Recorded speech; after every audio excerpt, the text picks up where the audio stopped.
wa kullu dhalalatin finnar. Wa qala Allah Ta'ala allazi khalaqal mauta wal hayata liyabluwakum ayyukum ahsanu amala. Wa qala Rasulullah sallallahu alaihi wasallam faman raghiba an sunnati falaysa minni. Wa qala Ibnu Mas'ud ittabi'u wa la tabtadi'u faqad kufitum.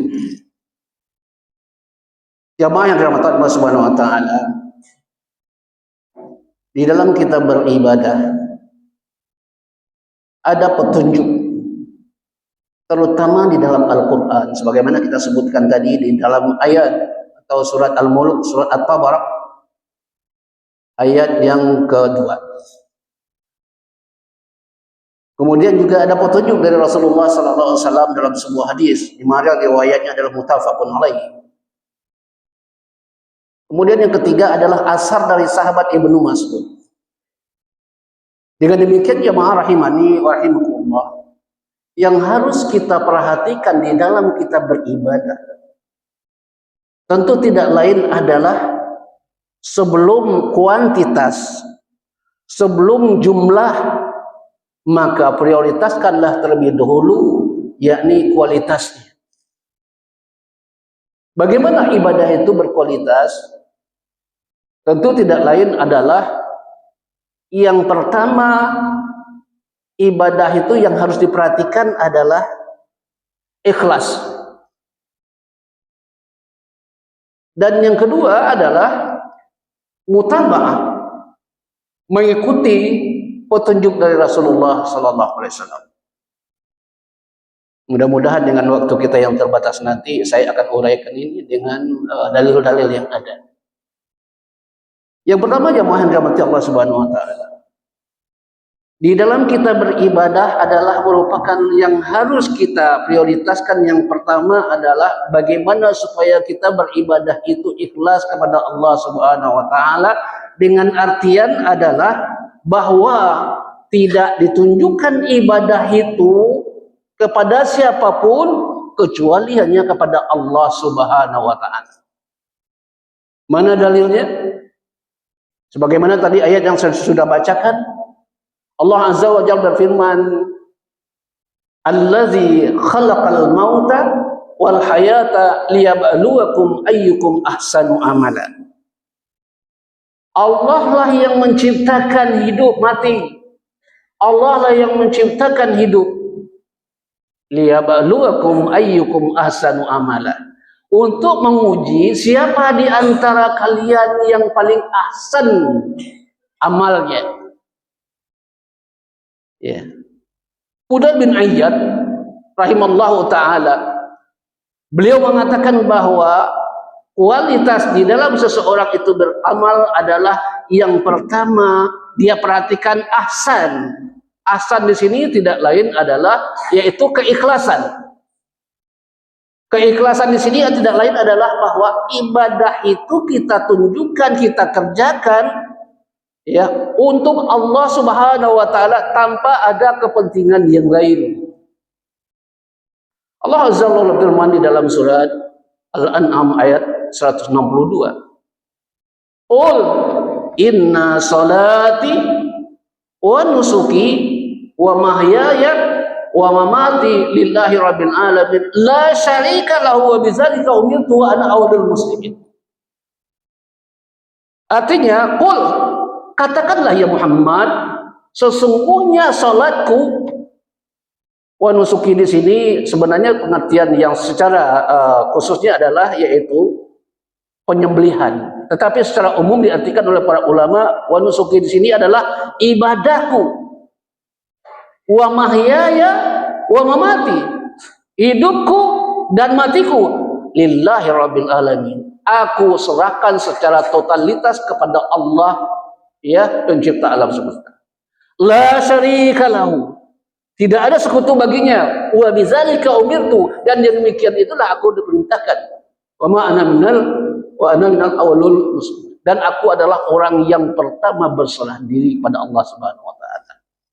Nah, jamaah rahimani wa rahimakumullah, Fudayl bin Iyad rahimallahu taala mengatakan bahwa yang disebut dengan alasan tadi adalah yaitu ikhlas kepada Allah Subhanahu wa taala tanpa ada kepentingan yang lain. Kita tahu bahwa kalau ibadah sudah dipersekutukan dengan lain, diuntukkan kepada Allah, diuntukkan juga kepada yang lain, berarti ibadah tersebut adalah sebagaimana disebutkan bahasa syariat adalah syirik. Bisa syirik kecil, bisa syirik besar. Karena syirik itu ada dua. Yang pertama syirkul akbar, yang kedua adalah syirkul asghar. Maka dari itu jamaah rahimani wa rahimakumullah, kalau begitu ibadah ditujukan hanya untuk Allah Subhanahu wa taala, berarti kita berlepas diri dari segala perbuatan syirik yang mensekutukan Allah Subhanahu wa taala dengan yang lain. Fadilatul Syekh Muhammad bin Husain rahimahullah taala pernah mengatakan bahwa, kata beliau, manusia beribadah tiga jenisnya. Yang pertama adalah mereka beribadah semata-mata hanya untuk Allah Subhanahu wa taala. Yang kedua, mereka beribadah kepada selain Allah. Dan yang ketiga, mereka beribadah kepada Allah juga dan beribadah kepada selain Allah juga. Kalau yang pertama ini adalah prioritas kita, dan memang demikian adanya bahwa ibadah itu hanya untuk Allah Subhanahu wa taala. Ini adalah orang yang betul-betul memperhatikan tauhid, karena dia tahu bahwa tauhid itu dengan kalimat la ilaha illallah, konsekuensinya tidak lain adalah la ma'budu bihaqqin illallah. Tidak ada tujuan ibadah itu yang hak ditujukan hanya kepada Allah Subhanahu wa taala. Adapun yang kedua, di luar pembicaraan kita, karena yang beribadah kepada selain Allah adalah orang kafir. Nah, yang ketiga, beribadah kepada Allah Subhanahu wa taala dan beribadah juga kepada yang lain. Nah, inilah seseorang yang melakukan perbuatan syirik di mana Allah Subhanahu wa taala tidak meridai ibadah mereka. Kalau syirik itu hanya syirik kecil, bisa ditembus dengan beristighfar kepada Allah Subhanahu wa taala. Tapi tidak dikatakan syirik kecil itu apabila dia kerjakan secara terus-menerus. Akan tetapi apabila syirik itu adalah syirkul akbar, syirik besar, tidak akan pernah diapusi kecuali dia bertaubat kepada Allah Subhanahu wa taala. Begitulah sanksinya jamaah rahimani wa rahimakumullah. Jadi isyarat yang pertama di dalam kita beribadah adalah prioritasnya agar ibadah kita itu berkualitas. Perhatikan keikhlasan kita kepada Allah Subhanahu wa taala. Kemudian yang kedua, jamaah rahimani wa rahimakumullah, siapa yang baik amalnya? Ahsanu amala. Siapa yang ahsan? Ahsan itu diterjemahkan, diartikan adalah siapa yang mentauhidkan Allah, yang ikhlas dia beribadah. Ahsan di sini merupakan kalimat ya prioritas dalam mengartikan ya liyabluwakum ayyukum ahsanu amala, itu adalah siapa yang ikhlas ibadahnya. Sementara ahsan atau baik itu adalah ittiba.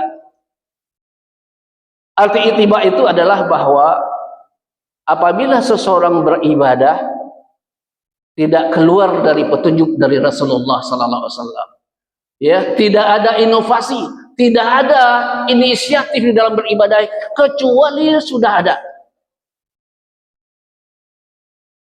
Maka dari itu Allah Azza wa Jalla berfirman sebagaimana disebutkan di dalam surat Ali Imran ayat 31, Qul in kuntum tuhibbunallah fattabi'uni. Katakanlah ya Muhammad, jika mereka itu mencintai Allah, perintahkan kepada mereka, ikuti aku. Maksudnya Allah perintahkan kepada Nabi Muhammad SAW, kalau betul-betul umatmu itu mencintai Allah, maka harus dia beribadah, harus dia melaksanakan ketaatan kepada Allah Subhanahu wa taala, mengikuti petunjuk dari. Di ayat yang lain disebutkan di dalam surat Al-Hasyr ayat yang ke-7, Allah berfirman, wa ma atakumur rasulu fakhuzuhu wa ma nahakum anhu fantahu. Apa yang datang dari Rasulmu kalian ambil, apa yang dilarang fantahu tinggalkan. Mohon maaf kalau kita perhatikan ya, kaum muslimin pada umumnya apa? Terbalik. Kontra. Ya. Gimana dikatakan demikian? Tidak lain adalah mereka mengatakan bahwa cinta kepada Rasulullah sallallahu alaihi wasallam. Mereka mengatakan bahwa ittiba kepada Rasulullah sallallahu alaihi wasallam dengan segala bentuk pujian, dengan segala bentuk salawat-salawat, baik salawat itu yang sunnah maupun yang tidak sunnah, mereka bersalawat menandakan bahwa mereka itu cinta kepada Rasulullah sallallahu alaihi wasallam. Akan tetapi dalam amal mereka itu kontra, menyelisihi Rasulullah SAW. Bagaimana tidak? Karena apa yang diperintahkan tidak dikerjakan, apa yang dilarang dikerjakan. Dalam bahasa syariat apa itu? Sebut sajalah. Ya, barangkali yang sudah kita kenal. Padahal jamaah rahimani wa rahimakumullah, apabila kita beribadah hanya sekedar ikhlas kepada Allah Subhanahu wa taala tanpa kita melalui yang kedua adalah mutaba'ah kepada Rasulullah sallallahu alaihi wasallam, ancamannya apa? Sebagaimana hadis yang telah dikeluarkan oleh melalui jalan Ummul Mukminin Aisyah radhiyallahu anha, dia berkata, Rasulullah bersabda, "Man amila amalan laisa alaihi amruna fahuwa raddud." Barang siapa yang mengerjakan suatu amal yang tidak sesuai dengan contohku, maka dikembalikan, ditolak, tidak diterima. Nah, kalau amal sudah tidak diterima, bagaimana? Apakah enggak amal kita itu sia-sia? Maka di hadis yang lain disebutkan bahwa nanti diperiksa amal kita di yaumul qiyamah, di mana ada seseorang beramal 60 tahun. Habis umurnya itu. Karena umur rata-rata umat Rasulullah kan disebutkan di dalam riwayat At-Tirmizi, "A'maru ummati ma baina sittina ila sab'in wa aqalluhum yajuzu min zalik." Umat Nabi Muhammad itu punya batas umur. Berapa? Antara 60 sampai 70 tahun. Sedikit sekali di antara 70. Yang ada adalah 60 ke bawah, 60 ke bawah. Kalau sudah melebihi 63 berarti dapat bonus dari usia Rasulullah SAW. Nah, kalau dia beramal 60 tahun tidak diterima amalnya, bagaimana kira-kira?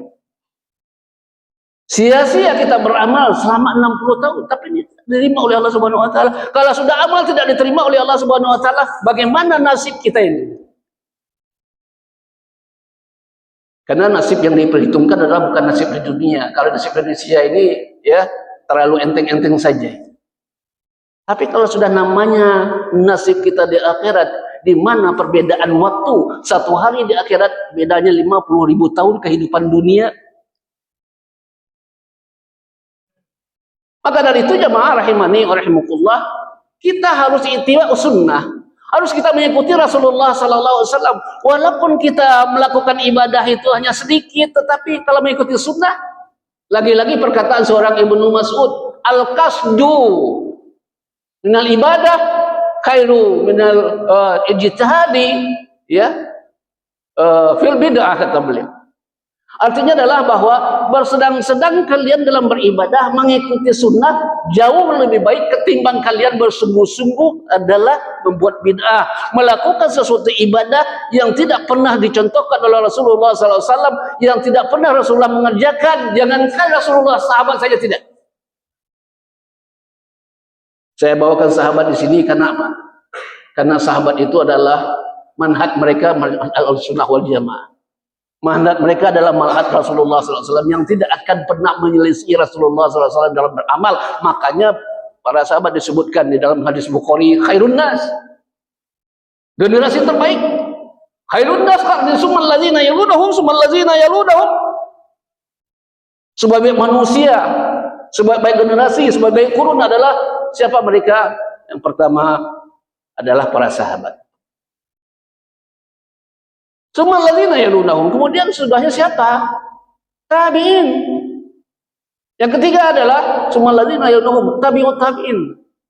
Tiga generasi ini saling belajar. Sahabat belajar kepada Rasulullah, ya, tabi'in belajar kepada sahabat, tabi'ut tabi'in belajar kepada tabi'in.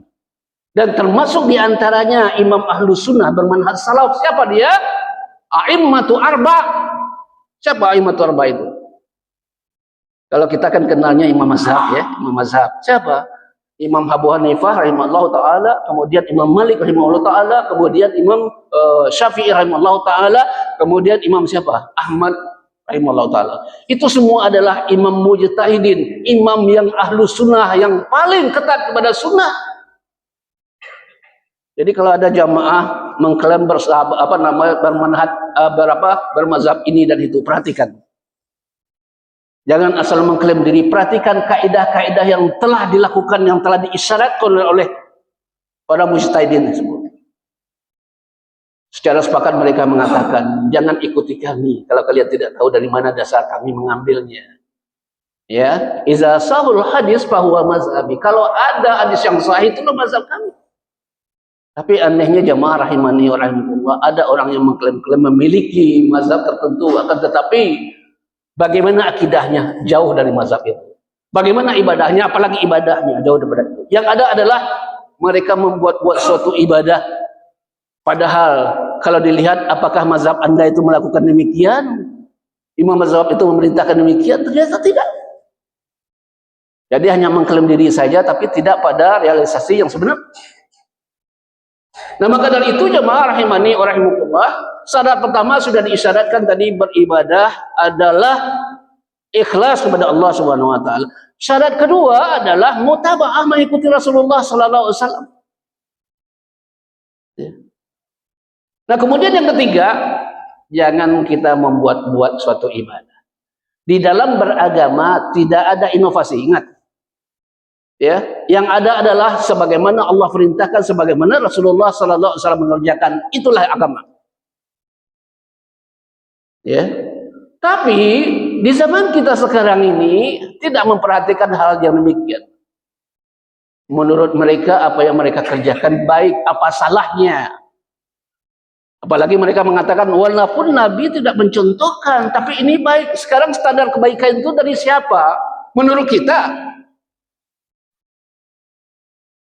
Maka dari itu keluarlah kaidah ulama menyebutkan bahwa ya, laukana khairan la sabaquna ilai.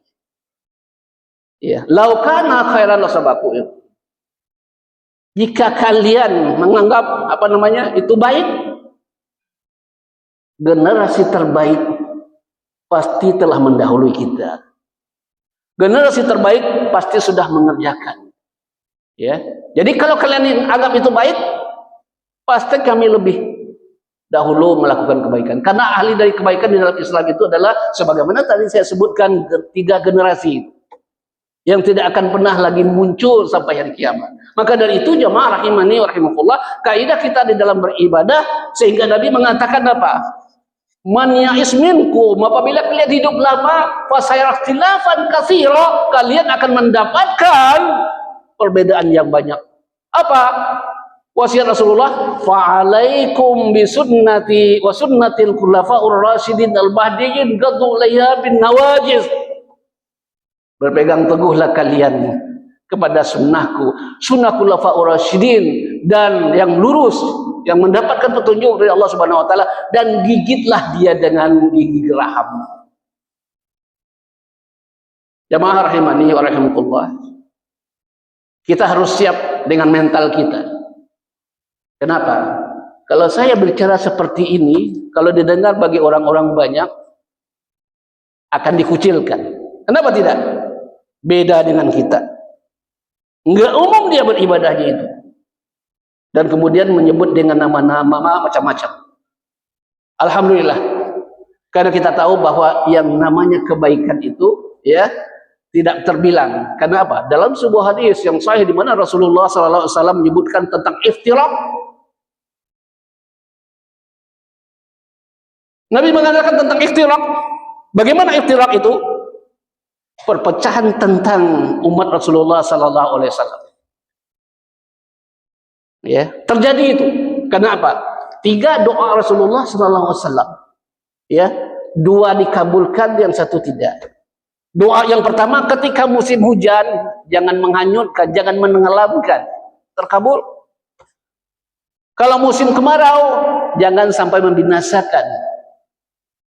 Yang ketiga, ya, Rasulullah berdoa, jangan jadikan umatku berselisih. Realisasinya kelihatan sekarang. Maka dari itu, jauh-jauh sekian abad yang lalu beliau sallallahu alaihi wasallam telah bersabda dalam sebuah hadis yang sahih di mana dikatakan oleh Rasulullah SAW, "Sataftariqu ummati ala salasin wa sab'ina firqah. Kulluha finnar illa wahidah."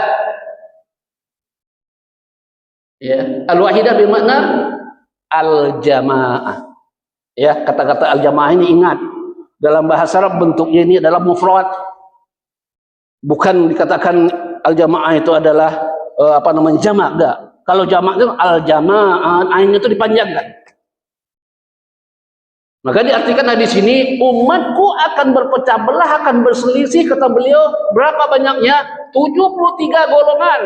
Kulluha finnar, semuanya atau 72 dimasukkan ke dalam neraka mereka. Illa wahidah, kecuali satu. Siapa yang satu itu? Perhatikan. Ma'ana alaihi wa ashabi. Ketika para sahabat mendengarkan Rasulullah SAW bersabda, ya, yang ditanyakan oleh sahabat itu bukan yang 72 itu, bukan. Masa bodoh yang 72 itu. Kenapa mereka tidak mau masuk neraka kecuali masuk surga? Sahabat bertanya kepada Rasulullah SAW, wahai Rasulullah, siapa yang satu itu, yang dijamin masuk surga itu siapa?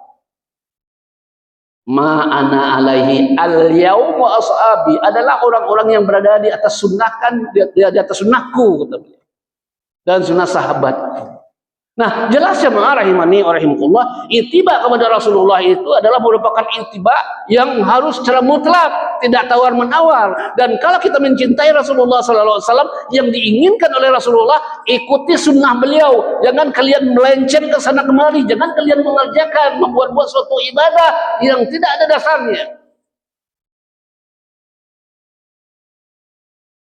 Saya pernah bertanya ke suatu lembaga, tanya-tanya iseng saja. Ya. Adakah yang namanya bid'ah hasanah? Ada.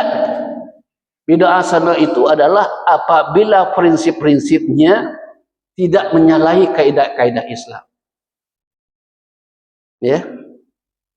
Bid'ah hasanah. Kalau di hadis itu kita lihat bid'ah apa yang ada. Dhalalah dengan hasanah itu bertolak belakang itu. Ya, ada bid'ah hasanah. Coba berikan ke saya contohnya. Perayaan-perayaan yang dilakukan kaum muslimin.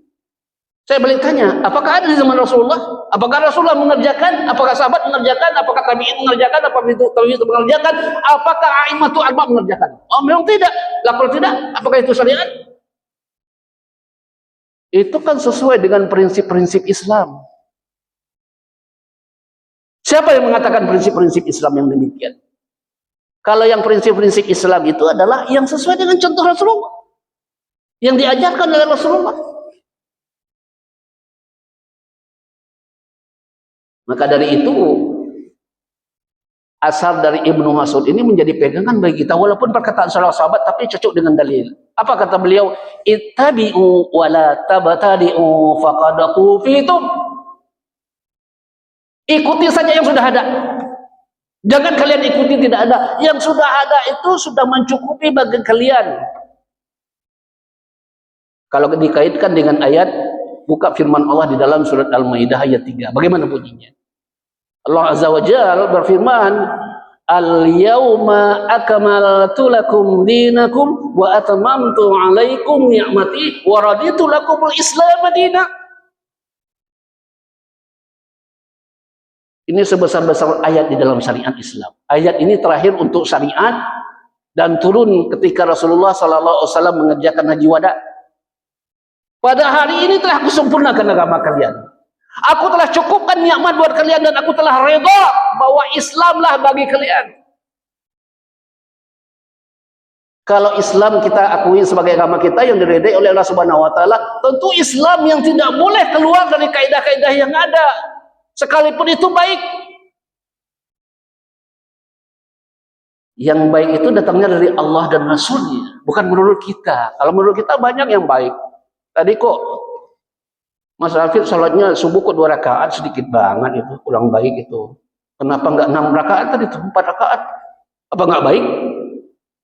Nanti kita Idul Fitri sebelum setelah khotib turun dari mimbar, kita mau sholat, iqamah terlebih dahulu. Apa pendapat Anda? Ada yang bisa jawab? Apa pendapat Anda? Hah? Nggak ada dalilnya kan? Dan tidak ada juga yang pernah mengerjakan di antara jangankan Rasulullah, sahabat tidak pernah mulia. Nah, kalau Anda menjawab nggak ada dalilnya, bagi mereka yang melakukan hal-hal yang di luar ketentuan yang ada, tanyakan kepada mereka. Ini jawab buat Anda ketika Anda melakukan sesuatu perbuatan yang menyelisihi sunnah, gitu aja. Nggak usah berdebat-debat, nggak usah. Ya. Jadi kalau mempelajari sunnah itu jangan tanggung-tanggung, jangan pilih-pilih. Ketat. Oh, dikatakan saklak, tidak saklak. Ini ilmu. Yang dinamakan ilmu itu adalah ittiba kepada sunnah.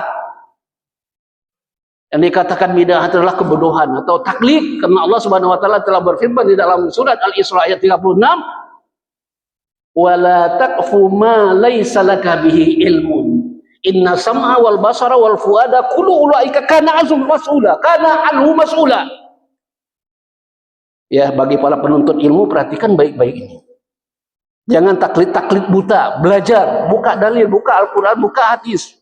9 kitab hadis kita baca itu. Baca. Yang disebut dengan kutubut tis'ah. Kalau dulu kutubus sittah, 6 kitab hadis. Sekarang 9. Baca. Perbedaan-perbedaan di antara kaum muslimin, kok mengerjakan ini, mengerjakan itu, dari mana mereka mengambil dalilnya, kok ini yang saya, kok ini yang tidak. Jadi bukan kata saya sendiri, ilmu. Kalau kita sudah berilmu, tidak akan terombang-ambing kita. Konsisten betul kita ini dalam beragama. Ya. Kemudian jemaah rahimani wa rahimakumullah, jadi ittiba itu sangat penting kita. Kenapa? Bukankah nanti di hari kiamat? Perhatikan baik-baik. Saya semua dengan bapak-bapak ini, bahkan perempuan semua yang dikubur di dalam tanah, orang yang pertama sampai yang terakhir nanti di padang mahsyar dibangkitkan itu. Ngapain dibangkitkan? Kemudian ketika itu matahari didekatkan cuma 1 mil. Berapa kilo 1 mil? 1,6 kilo. Sekarang berapa mil? 1 juta mil atau berapa mil ya matahari di bumi. Kalau sudah musim kemarau, apa yang kita lakukan? Apa yang kita katakan? Oh, panas. Pakai AC juga masih panas, pakai kipas apalagi nggak pakai. Tapi nanti di yaumil qiyamah di padang mahsyar dikumpulkan manusia dari yang awal sampai yang akhir dalam keadaan bertelanjang, dalam keadaan tidak berkhitan. Mereka berbondong-bondong itu nanti. Kemana? Yang pertama mereka pada gelisah. Ini kira-kira hisab saya bagaimana ini, mudah atau tidak? Saya banyak melakukan sesuatu apa ini? Ya, karena nanti tenggelam dengan keringat masing-masing. Ada yang setumit, ada yang sebatang kaki, ada yang selutut, bahkan ada yang tenggelam. Sebab apa itu? Sangat panasnya. Dan kita dalam keadaan haus. Kemudian berbondong-bondong menuju Telaga Haud, di mana Telaga Haud itu adalah milik Rasulullah SAW yang akan kita menuju ke sananya untuk meminum 1 cangkir saja. Ketika seseorang sudah meminumnya, sudah tidak haus dia, tetapi untuk mendapatkan, Masya Allah. Nah, para ahlus sunnah, orang-orang yang ittiba kepada Rasulullah, lancar saja mereka ya ke sana, ambil, minum. Kalau yang ahli bidah, apalagi yang menyelisih Rasulullah SAW, mereka ingin ke sana, akan tetapi ada suara dari langit, wahai Muhammad, usir orang itu. Kata Rasulullah, karena beliau tidak tahu sepeninggal beliau kan apa yang telah dikerjakan oleh umat. Rasulullah masih belain kita itu, umatku, umatku itu.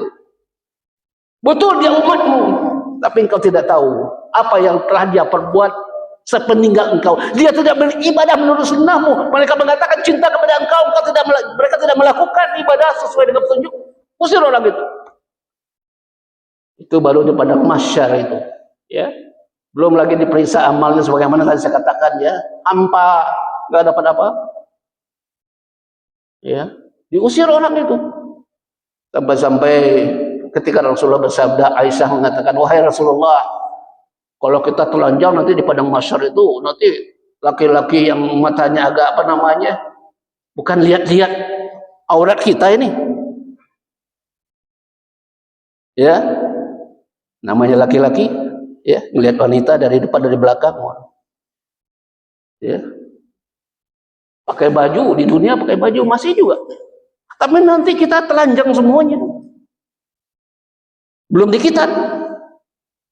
Ternyata kata Rasulullah, wahai putri Abu Bakar, tidak akan sempat, saking takutnya kalian kepada Allah Subhanahu wa taala, karena kalian itu akan apa namanya menerima hisab masing-masing. Tidak akan sempat kalian memikirkan hawa nafsu kalian untuk ke arah itu, sudah bakalan ada lagi.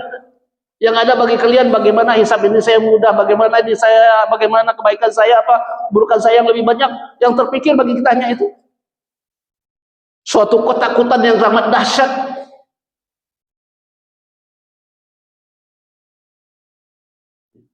Jadi nggak bisa Rasulullah SAW, apalagi nanti syafaat milik Allah Subhanahu Wa Taala yang diberikan izin kepada Rasulullah untuk memberikan syafaat kepada siapa? Ahli tauhid dan ahli sunnah. Kita akan sering mengatakan bahwa mudah-mudahan syafaat beliau, tapi kalau hanya mudah-mudahan syafaat beliau, tapi kita tidak mengerjakan sesuai dengan petunjuk beliau, bagaimana Rasulullah akan memberikan syafaat kepada kita? Perhatikan jamaah rahimani Allah. Nah, oleh sebab itu jamaah yang dirahmati Allah Subhanahu Wa Taala, ibadah yang kita kerjakan itu harus ibadah yang berkualitas. Jadi kalau kita menuntut ilmu itu yang kita perhatikan apa? Kan semuanya pengen menjadi orang yang bertakwa. Perhatikan. Hasil dari kita menuntut ilmu itu yang pertama adalah menuntut ilmu, yang kedua adalah koreksi amal kita itu.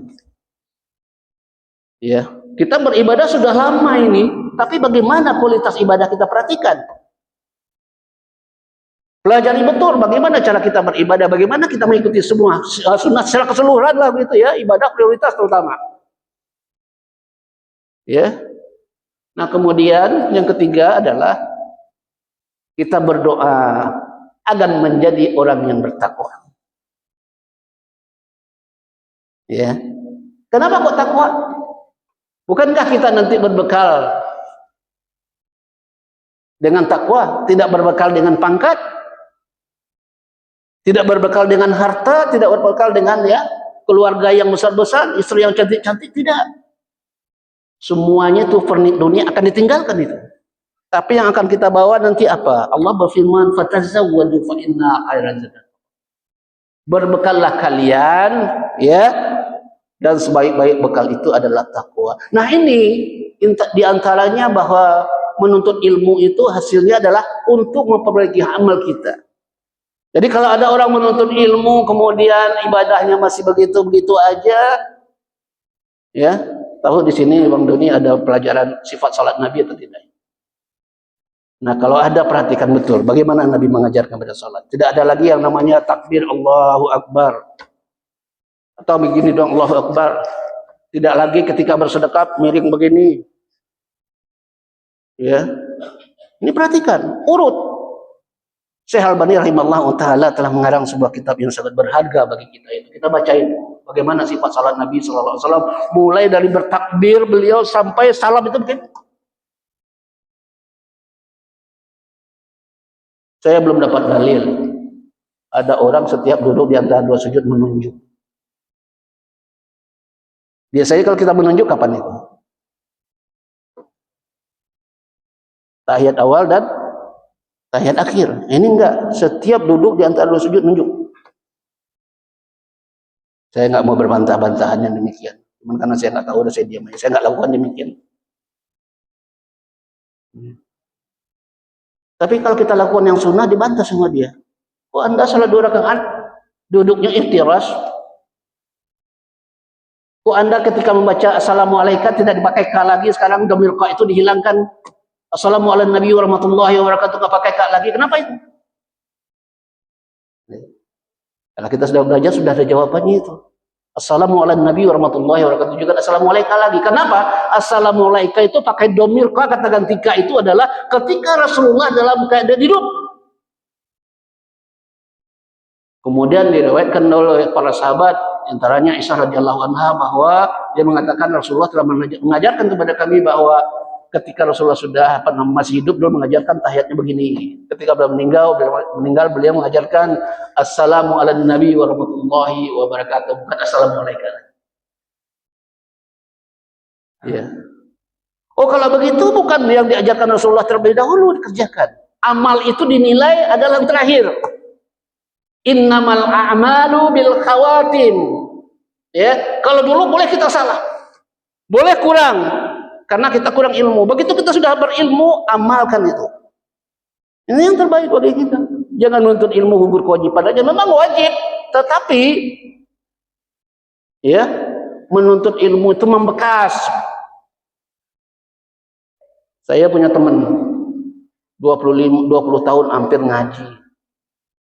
Iseng-iseng saya bercanda. Antum khutbah dong. Jangan kata seorang pengurus kita di sini sudah mendahului kita. Jangan kayak aki dicas melulu katanya. Nuntut ilmu melulu tapi nggak dikeluarkan, nanti meledak. Gitu. Nah, artinya apa? Di dalam kitab Ushulus Salasah yang ditulis Muhammad bin Abdul Wahab, bahkan disyarahkan oleh Syekh Muhammad bin Shalih Al-Utsaimin, beliau mengatakan bahwa wajib diketahui oleh kaum muslimin laki dan perempuan 4 perkara. Apa di antara yang 4? Yang pertama adalah ilmu. Yang kedua adalah mengamalkan. Yang ketiga adalah mendakwahkan, dan yang keempat adalah sabar. Nah, berarti menuntut ilmu itu adalah wajib. Ya. Tapi setelah berilmu diamalkan atau tidak, kan begitu. Ya. Karena biasanya kalau dulu diajarin oleh ustadz kita itu, zaman dulu tuh di madrasah atau di mana gitu ya, kita belajar diajar gitu, udah kental itu, susah untuk ubahnya. Sampai hari tua, begitu aja amalnya, padahal amalnya itu kurang sempurna, belum cocok dengan sunnah Nabi SAW. Tapi udah, aduh. Sama kayak ibu mertua saya, mohon maaf, sudah 98 tahun. Dulu ketika masih gagah, masih ini, saya bilang, Mbah, wudhunya diperbaiki boleh nggak? Kenapa emang? Kalau nyuci kepala itu ambil air, kemudian usap dari depan sampai ke belakang, balik, kemudian telinga. Aku dulu diajarkan sama kiaiku, ustadku, wudhunya cuma nyuci kepalanya. Susah dirubahnya. Padahal Nabi mengajarkan ambil air, usap depan, ke belakang, balik, kemudian masuk telinga. Nah, ke beliau enggak, masih hidup sama sekarang, teman udah di tempat tidur. Gini-gini doang, ambil air. Man amila amalan laisa alaihi amruna fa huwa radd. Barang siapa yang mengerjakan suatu amal tidak sesuai dengan contoh Rasulullah, ya, maka tertolak. Jamaah rahimani wa rahimakumullah, karena kita waktu juga udah siang ya, saya akan bawakan satu riwayat, di mana riwayat ini adalah 3 anak muda sangat bersemangat dalam beribadah. Ya, 3 semangat dalam beribadah. Kemudian mereka mendatangi hadis ini di dalam kitab Nikah, hadis 5063. Ya, di kitab nikah di Sahih Bukhari, kitab nikah 5063. 3 orang pemuda datang ke rumah Rasulullah SAW. Tujuannya apa? Tidak lain adalah ingin mengetahui bagaimana sih perihal ibadah Rasulullah SAW. Ketika itu disambut oleh ibunda Ummul Mukminin Aisyah radhiyallahu anha, mudah-mudahan Allah senantiasa meridainya. Beliau bertanya kepada anak muda ini, apa pertanyaan? Ada apa kalian datang ke rumah Rasulullah SAW? Kata mereka, kami ingin tahu bagaimana sih ibadah Rasulullah SAW. Kok beliau dosanya sudah diampunin, kok beliau sudah dijamin masuk ke dalam surga? Kemudian ibunda menjawab, Rasulullah ibadahnya sedang-sedang saja. Beliau puasa, beliau berbuka, beliau sholat malam, beliau tidur. Dan beliau juga menikahi wanita. Kemudian orang 3 ini mengatakan apa? Di antara mereka saling tuding menuding, saling melihat-lihat. Artinya ingin kompromi ini. Menurut ente gimana? Orang yang satu mengatakan, kalau begitu saya akan berpuasa setiap hari, nggak akan pernah berbuka. Ada nggak puasa yang demikian? Top-topnya puasa kata Rasulullah, berpuasalah kalian sebagaimana puasanya saudaraku Daud. Satu hari puasa, satu hari tidak. Ini enggak, tiap hari. Tiap hari. Bukan puasa Ramadan loh, puasa sunat. Ya. Kemudian yang kedua mengatakan bahwa kalau kamu mau puasa tiap hari, saya akan sholat sepanjang malam. Kalau sholat malam itu bagaimana ininya waktunya? Di bulan Ramadan kita yang terbaik melaksanakan adalah sepertiga malam tidur dulu, sepertiga malam terakhir. Kecuali bulan Ramadan di awal malam. Ya. Kemudian yang ketiga dia mengatakan, oh kalau itu aku mendingan bujangan aja deh, biar konsentrasi untuk beribadah, aku tidak mau menikah. Mendengar perkataan tiga orang ini, Rasulullah dari dalam rumah keluar, beliau menanyakan kepada mereka, ya, antumul ladzi khaza wa kaza. Apakah kalian tadi mengatakan bahwa begini dan begitu? Fa inni akhshallahu wa atqakum lahu. Aku ini adalah orang yang paling takut kepada Allah, yang paling bertakwa di antara kalian. Lakin ana asumu wa aftiru. Saya berpuasa, saya berbuka. Wa usalli wa arkudu. Saya salat malam dan saya juga tidur. Wa atajawazun nisa, dan saya juga menikahi wanita. Di akhir hadis itu diancam oleh Rasulullah sallallahu alaihi wasallam, faman raghiba an sunnati falaisa minni. Barang siapa yang membenci sunnahku, maka bukanlah dia termasuk golongan. Lalu golongan siapa kita maunya? Ya. Nah, apa ini hadis itu? Kesalahan dari mereka ini tidak lain adalah beribadah berlebih-lebihan tapi jauh dari sunnah, jauh dari petunjuk, ya, jauh dari contoh. Makanya itu kalau kita beribadah itu membuat cara-cara sendiri menyulitkan bagi kita. Tetapi kalau kita mengikuti sunnah mudah, ya, karena Islam itu datang menengahi pemahaman-pemahaman ibadah-ibadah yang lain. Ya. Nah, jamaah rahimani wa rahimakumullah, saya rasa mungkin waktu kita sudah siang, ya. Saya juga ingin istirahat juga, ya, semuanya ingin istirahat, ya. Jadi intinya tidak lain adalah bahwa kajian kita pada pagi hari ini, ya, usahakan ibadah kita itu usaha ibadah dengan ibadah yang berkualitas. Arti berkualitas itu yang pertama adalah keikhlas kepada Allah Subhanahu wa taala, yang kedua ittiba kepada sunnah Nabi sallallahu alaihi wasallam. Dan kemudian yang ketiga adalah jangan ditambah, jangan dikurangi ibadah. Kalau ditambah nggak boleh, kalau dikurangi sesuai dengan kemampuan kita, karena Allah Subhanahu wa taala berfirman, la yukallifullahu nafsan illa wus'aha, tidak diberatkan bagi kita. Fattaqullaha mastata'tum. Tidak diberatkan bagi kita, bertakwa kepada Allah semampu kalian. Tapi kalau sudah namanya menambah, berarti kita sebagai syari' membuat syariat sendiri. Jangan, nggak boleh. Ya, syariat Allah Subhanahu wa taala. Ya. Maka dari itu jemaah rahimani wa rahimakumullah, ya, entah ini panjang atau pendek, mungkin ustaz-ustaz yang lain lebih panjang dari saya atau lebih pendek. Kalau saya, menurut saya itu sudah sangat panjang banget ini saya berbicara. Barangkali ya kita mau istirahat. Apa yang saya sampaikan semata-mata itu adalah dengan dalil-dalil yang tadi sudah kita bacaan. Al-haqqu min rabbik. Kebenaran itu dari kalian. Wala takunanna minal mumtarin. Maka janganlah kalian. Saya sebagai penyampai, sebagai dai, apa yang saya sampaikan kalau itu benar, mari kita amalkan, kita ambil. Kalau itu salah, kedaifan saya, kelemahan saya, kurangnya ilmu saya, dan syaitan pun juga tidak lupa untuk menggoda dan mengganggu kita. Kurang lebihnya mohon maaf. Aqulu qauli hadza wa astaghfirullahal azim wa lakum, subhanaka allahumma wa bihamdik, asyhadu an la ilaha illa anta, astaghfiruka wa atubu ilaik, wa afu minkum. Assalamualaikum warahmatullahi wabarakatuh.